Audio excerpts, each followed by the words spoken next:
Hi guys! Gawa tayo ng cucumber juice. 4 na peraso yung gamit ko kasi maliit kasi siya. Maliit siya, hindi siya masyadong malaki. So, iwain lang natin yung dulo. Yan. Lagay natin dito sa blender. Yan. Lagay natin dyan sa blender. Tapos, yan lang. Tapos, i-blend natin siya para masarap. Yan. Diba? Ganun lang. 3 days ko na itong ginagamit. Tapos ito, pipigain lang ito. Gamit dito, pipigain lang natin. Diyos lang ang ating yung patas.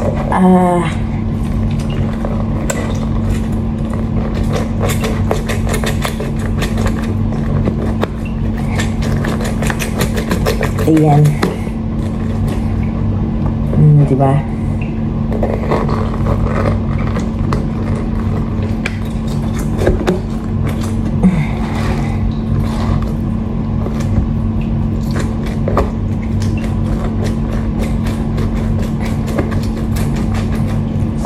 Saka ilalagay natin dito. Ayan. Ilalagay natin yung 2 boteng tubig. Ayan.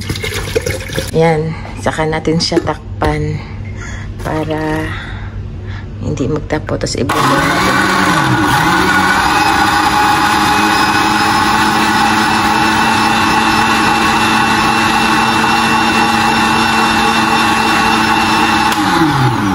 Tapos ilagay na natin yung ating lemon na 1 piraso. Tapos i-blend pa natin ng konti. Binblend ko siya ng matagal kasi gusto ko yung pinong-pino na wala akong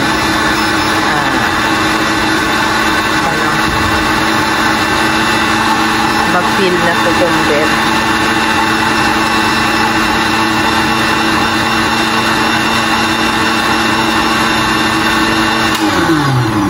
Ayan na.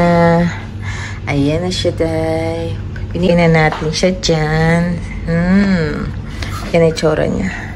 So yummy.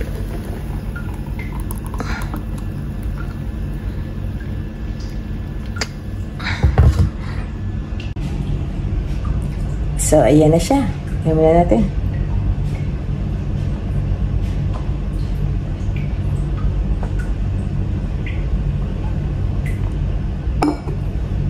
Sarap.